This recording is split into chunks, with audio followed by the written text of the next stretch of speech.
उज्जैन एक प्राचीन नगर। यहाँ का राजा विक्रमादित्य केवल अपनी बुद्धिमानी और न्यायप्रियता के लिए ही नहीं, बल्कि अपने अपराजेय साहस और अमर प्रेम के लिए भी प्रसिद्ध था। परंतु यह प्रेम साधारण नहीं था। यह प्रेम बलिदान की अग्नि में तपकर अमर हुआ था। उज्जैनी के राजमहल में एक नाम हर किसी की जुबान पर था, राजकुमारी पद्मावती। उसकी सुंदरता ऐसी थी कि पूर्णिमा का चाँद भी उसके आगे फीका लगे। उसकी आंखें गहरी थीं, जैसे किसी रहस्यमयी झील की शांत लहरें। विक्रमादित्य और पद्मावती का प्रेम अद्भुत था। दोनों बचपन से एक दूसरे के लिए बने थे, लेकिन विधि को यह मंजूर नहीं था। जिसे जीवन भर प्रेम का अधिकार था, वही मृत्यु की छाया में घिरने वाली थी। एक दिन पद्मावती को एक अज्ञात बीमारी हो गई। रातों रात उसका शरीर पीला पड़ गया।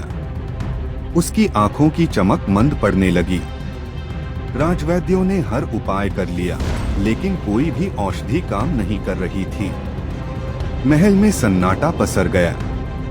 राजा विक्रमादित्य ने अपने प्रिय को इस हालत में देखा तो उनका हृदय जल उठा।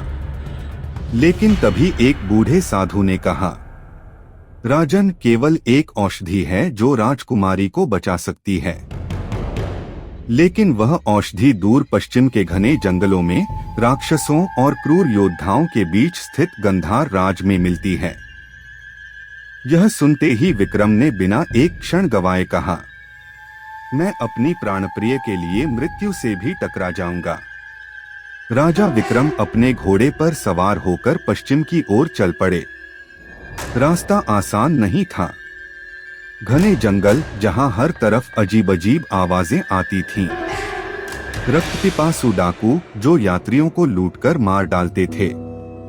भयंकर पर्वत, जिनकी चोटियां किसी दैत्य के खुले मुंह जैसी लगती थीं। एक रात जब विक्रम जंगल से गुजर रहे थे, तो अचानक हवा में अजीब सी गंध फैली। चारों ओर एक रहस्यमयी धुंध छा गई। तभी सामने एक भूतिया महल प्रकट हुआ। महल की टूटी फूटी दीवारों पर अजीबोगरीब चित्र उकेरे गए थे। अचानक पीछे से एक हड्डियों की मालाओं से सजी आकृति प्रकट हुई। राजन, तुम जिस औषधि को खोज रहे हो, वह तुम्हें इतनी आसानी से नहीं मिलेगी। विक्रम की तलवार बिजली की तरह निकली। मुझे किसी से डर नहीं। रहस्यमयी आकृति हंसी और बोली, यदि तुम 3 प्रश्नों का उत्तर दे सके तो मैं तुम्हें तुम्हारी राह दिखाऊंगा। 3 प्रश्नों की कठिन परीक्षा। पहला प्रश्न, सच्चा प्रेम क्या होता है? विक्रम बोले, जो स्वयं को भूल जाए वह सच्चा प्रेम है। दूसरा प्रश्न, वीरता क्या होती है? जो अपने प्रियजनों के लिए मृत्यु से भी लड़ जाए, वही सच्चा वीर है। तीसरा प्रश्न, मृत्यु और प्रेम में कौन अधिक शक्तिशाली है? विक्रम ने उत्तर दिया, मृत्यु शरीर को हराती है, लेकिन प्रेम आत्मा को अमर कर देता है।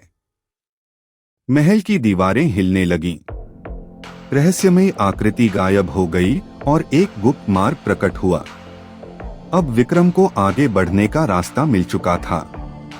राजा विक्रम अंततः गंधार नगर पहुंचे, जहां वह चमत्कारी औषधि मिल सकती थी। लेकिन वहां की स्थिति भयावह थी। गंधार पर अमीर शाह नामक क्रूर राजा का कब्जा था, जिसने औषधि को अपने किले में बंद कर रखा था। कोई भी योद्धा वहां जाने की हिम्मत नहीं करता था। पर विक्रमादित्य पीछे हटने वालों में से नहीं थे। उन्होंने अकेले ही राजमहल पर धावा बोल दिया। एक ओर अमीर शाह की सेना थी, दूसरी ओर अकेला विक्रम। तलवारें टकराईं, रक्त बहा, लेकिन विक्रम रुके नहीं। उन्होंने युद्ध में अमीर शाह को हरा दिया और औषधि प्राप्त कर ली। जब उज्जैनी लौटे तो पूरा नगर उनका स्वागत करने उमड़ पड़ा। पर उन्हें किसी और चीज की चिंता थी, उनकी प्रिय पद्मावती। राजवैद्य ने औषधि दी और कुछ ही दिनों में पद्मावती की तबीयत सुधरने लगी। जब उसने पहली बार अपनी आंखें खोलीं, तो सामने राजा विक्रम खड़े थे। उसकी आंखों में आंसू थे लेकिन वह मुस्कुरा रही थी। तुम मेरे लिए मृत्यु तक चले गए। विक्रम मुस्कुराए और बोले, प्रेम में मृत्यु भी छोटी चीज है प्रिय। राजा विक्रम का यह प्रेम केवल प्रेम नहीं था, यह साहस, धैर्य, बलिदान और विश्वास की पराकाष्ठा थी। प्रेम केवल सुख में नहीं बल्कि कठिनाइयों में परखा जाता है, और यही प्रेम इतिहास में अमर हो जाता है।